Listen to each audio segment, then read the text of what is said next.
Thanks, Jay. I'm helping you out. We're going to do one on each side. Too many cooks in the kitchen here. Can work together pretty well because we've done it a lot. Now, are you going to cut it straight or at an angle? You put your other board right here. Yeah, it's not going to be a big deal. As long as we have somebody who's heading up the project, it doesn't get too chaotic. 50 minutes.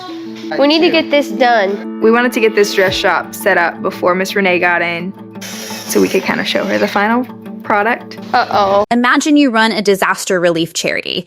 A Category 5 hurricane just devastated an island nation. Hundreds of thousands of people need food, water, and medicine. Your organization claims it flew 300 helicopter flights, reached 106 remote communities, and delivered aid to over 600,000 people. That is an extraordinary operation. That is the kind of work that justifies donor trust, public praise, and ongoing financial support. There is just one problem. According to the government of Jamaica, the organization that is claiming all of that, they cannot verify almost any of it happened the way the organization says it did. And the organization in question is connected to one of the most scrutinized families in American reality television history. Everything discussed here comes from public court records, verified news reporting, official legal documents, and state regulatory filings. The name of the organization is MEDIC, also known as Medicorp. It is run by John David Duggar, the older brother of convicted sex offender Josh Duggar, who is currently serving a 12-year federal prison sentence. And right now, John David may have a very serious problem on his hands. Here is the central question this video is going to answer. Did a Duggar-connected charity use a foreign disaster to inflate its credibility, solicit donations it was legally prohibited from collecting, and potentially funnel donor money in ways that look remarkably similar to a fraud case currently being prosecuted in the same state? Because what I found when I looked closely at the public record is a pattern. And that pattern has a name. It matches almost exactly what another Arkansas nonprofit called Second Milk is currently on trial for. Let me walk you through how this unfolds. MEDIC describes itself as a disaster relief organization. It claims to put boots on the ground, deliver food and water, conduct medical operations, and save lives in crisis zones. The two most prominent people associated with it are John David Duggar and Nathan Bates, his brother-in-law. Neither of them is a licensed medical professional. Neither holds EMT certification, nursing credentials, or any medical qualification. The organization markets itself using the word medic. None of its leadership are medics. That is worth pausing on. Not because it disqualifies the work necessarily, but because it establishes something important about how this organization presents itself versus what it actually is. Now, here is where things get complicated. In late October 2025, Hurricane Melissa struck Jamaica as a Category 5 storm. It was catastrophic. The response was massive and involved dozens of organizations, government agencies, military units, and international nonprofits all working together in what is called a consortium. That consortium was led by a legitimate organization called Haiti Air Ambulance. The partners included major institutions, U.S. government grants, the World Food Program, SpaceX Starlink, the Sandals Foundation, the U.S. Army, and the Jamaican Defense Force. MEDIC was one participant in this larger consortium. And this is the part that most people overlook when they look at their numbers. According to the consortium's own reporting, the 300 helicopter flights were flown by the broader coalition. The food kits, the water cases, the hygiene supplies, the tarps, those came from UK aid, the government of Colombia, the World Food Program, Global Empowerment Mission, Food for the Poor, and corporate donors. The Starlink systems were donated by Elon Musk's SpaceX. The fuel costs were covered by a donated fuel arrangement, not by MEDIC. A $1 million grant from the United States Department of State funded the consortium, not MEDIC specifically, because MEDIC was not even registered in Jamaica as a legitimate NGO. What MEDIC did was take the consortium's total impact numbers, and present them to donors as their own individual accomplishment. They sent out a fundraising email on April 3rd, 2026, 4 months after the mission ended, claiming all of that as their work. 600,000 people reached, 300 helicopter flights, 15,000 food kits, and then at the bottom, a request. A $35,000 funding deficit, they said, tied directly to the cost of those flight operations. There is a problem with that ask. On April 3rd, 2026, Medic was listed as not current with the state of Arkansas for its charitable registration. Under Arkansas law, a nonprofit that is not current is legally prohibited from soliciting public donations. Full stop. It does not matter if you are a 501c3 with the heirs. The IRS does not revoke that status until a nonprofit fails to file for 3 consecutive years. State compliance and federal status are 2 separate tracks. And on the state track, Medic was not in compliance when that email went out. Now let us talk about the timing, because the timing is striking. The same week that $35,000 fundraising email was sent, a GoFundMe had gone viral nationally. It was started by the family of Kendra Duggar, wife of Joseph Duggar, John David's younger brother. Joseph Duggar had just been arrested on charges involving a minor. Kendra's family, the Caldwells, were raising money to secure safe housing, stating they were taking steps to protect a victim.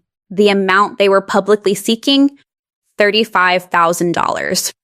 2 separate fundraising appeals, the same dollar figure, appearing in headlines simultaneously. One from the family of a victim trying to get safe, one from a charity connected to the arrested man's brother, claiming an operational deficit from a mission that ended months earlier.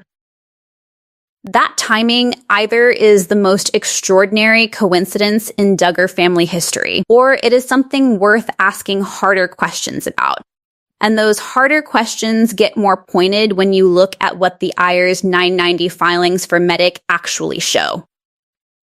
According to those public tax filings, the organization reported a dramatic spike in donation revenue from approximately $130,000 to over $630,000 in a single year. In that same filing period, the largest single expense category was travel. $260,000 in travel costs. For a disaster relief organization operating in crisis zones, travel expenses are not automatically suspicious. But this is a disaster relief organization that, based on what the Jamaican government audit found, cannot document that their own funds actually paid for any of the operations they are crediting themselves with. The same filing showed the organization's directors, including John David Duggar, listed as working approximately 2 hours per week with 0 personal compensation.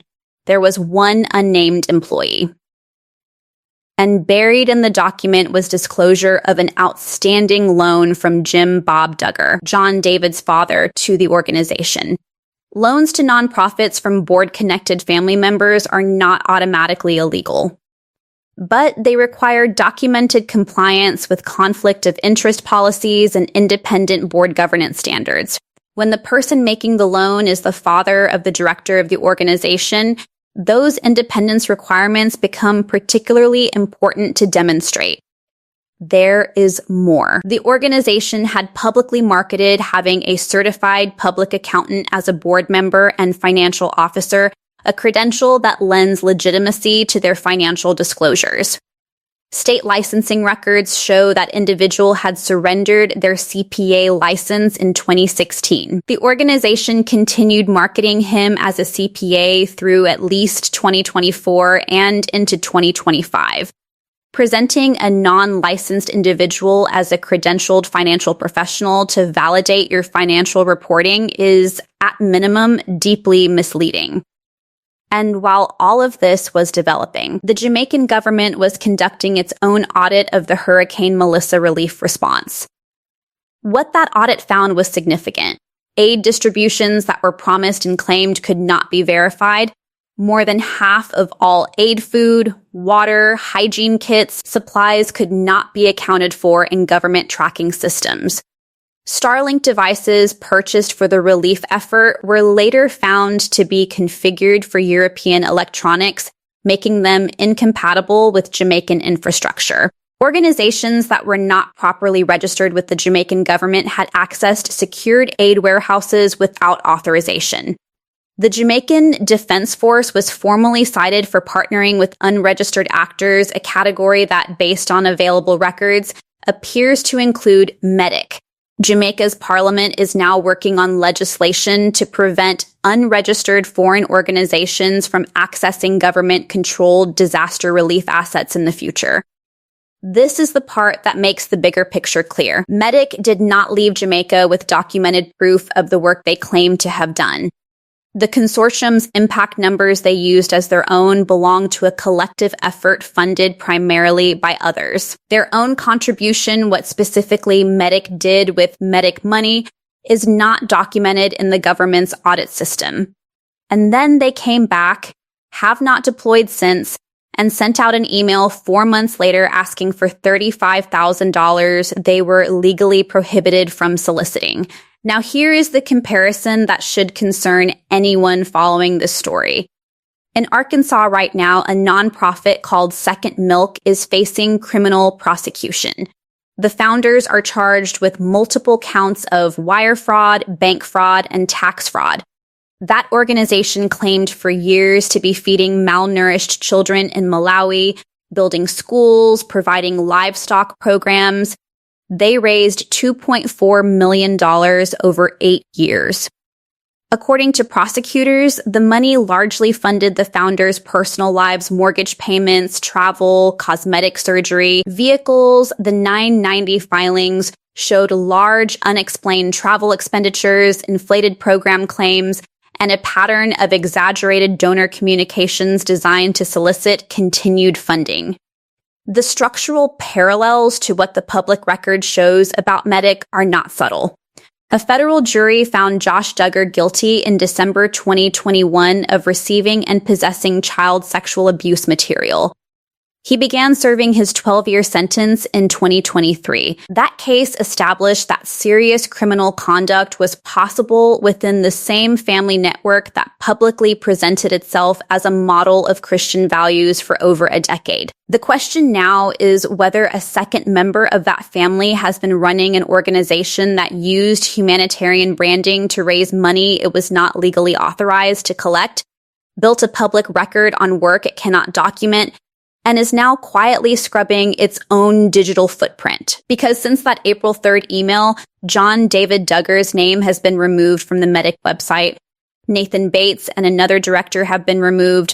All references to the organization's 501c3 status have been deleted from the public-facing site. The physical address has been replaced with a P.O. box, which does not meet Arkansas registration requirements for a nonprofit. And on their Facebook page, the organization now describes itself as a United States nonprofit rather than an Arkansas nonprofit, effectively removing the state jurisdiction information a donor would need to verify their registration status. You do not do those things if you are confident in your compliance. A complaint outlining these concerns has been submitted to the Arkansas Attorney General's office.